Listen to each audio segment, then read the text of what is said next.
Truth or Fake means Vedika Bahl by the Big Book. Good evening to you, Vedika. It's a year today that Donald Trump's been in office for his second term. So that's Trump 47. The first time was Trump 45, wasn't it? He's become the first US president to deploy artificial intelligence as a key political tool. Tell us more. That's right, Mark. In his first year back in the White House, Donald Trump has turned artificial intelligence into one of his most potent political tools. He's used it to amplify his messages, glorify himself and attack his opponents in ways we haven't previously seen before. In some ways, it's become almost a defining feature of his digital presence. But with that, there comes also a new frontier of misinformation as well. Now, the first time we saw Trump ramp up his AI usage was in fact on the campaign trail, where he used it to blast his opponent Kamala Harris with AI memes depicting her, amongst other things, as a communist. But he also conversely accused her of using artificial intelligence to exaggerate her crowd size as well. Now, in that debate against Harris, he falsely claimed that Haitian immigrants in Ohio were eating cats and dogs. This is a racist conspiracy theory with no credible evidence. But despite that backlash, he responded by using artificial intelligence to depict himself bizarrely embracing cats and dogs. We can see here cats for Trump. But I think one of the most memorable and controversial uses of AI by Trump in his first term came early on, in fact, when he reposted this video of depicting the Gaza Strip as a lavish seaside resort, complete with himself, Benjamin Netanyahu and Elon Musk relaxing on the beach. Now, this triggered accusations of ethnic cleansing, particularly as Trump had previously suggested that Gaza could become the Riviera of the Middle East. But there was also a lot of criticism about the sheer audacity of sharing this during a humanitarian crisis. People felt it trivialized the suffering of the Palestinians. But with AI, Trump has, in this first term of his second mandate, he has weaponized stereotypes and false narratives into these online entertaining little packages on these posts that actually they do have quite complex issues at heart. So you mentioned how Trump uses AI to attack his rivals and his critics. How do those posts differ then from his other online musings?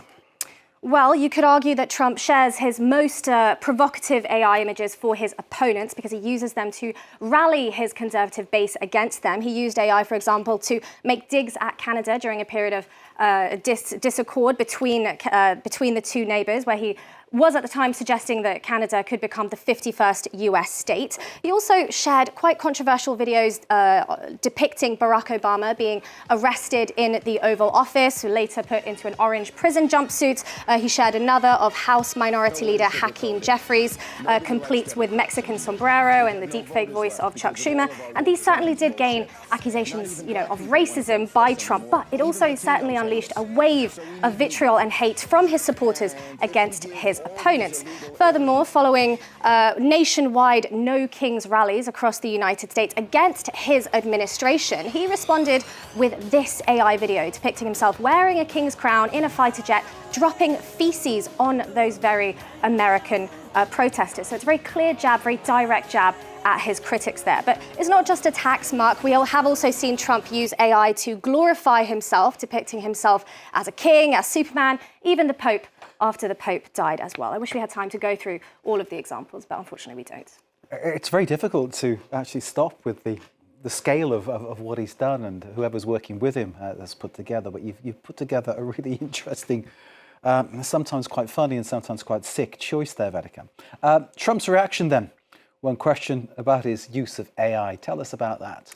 Yes, Donald Trump has consistently shrugged off any criticism about his use of AI when faced with backlash about that image of the Pope. So quickly after Pope Francis's death, he responded with this, saying they can't take a joke, they meaning what he called the fake news media. But we have to remember that these synthetic images that he's sharing, they have an enormous reach. They go out to his 11.5 million followers on Truth Social, his 109 million followers on X. And that same strategy that he deploys with sharing these AI images, it's also followed by other US government accounts like the White House, like Homeland Security. They all repost and share things in that similar vein. Speaking of the White House, we can see one of those posts in that vein when they're faced with backlash about some of these things that they're posting. This is what they went with, saying nowhere in the Constitution does it say that we can't post banger memes. But, many of Trump's administration have praised and defended his use of AI and his use of social media. Press Secretary Caroline Leavitt said he likes to share memes and share videos, and in fact, she thinks it's quite refreshing that we have a president who is so open and honest. But overall, whether it's reposted from other accounts or stuff he has created himself, this synthetic media is something that Donald Trump has very much normalized in the White House as political propaganda to spread falsehoods or spread narratives. And considering, Mark, that he has invited AI founders to the White House, he's made moves to remove Biden-era restrictions on AI. And just today, in fact, he posted 2 AI-generated images about his own political, foreign policy agenda. It is unlikely that we will see him stop with this strategy anytime soon.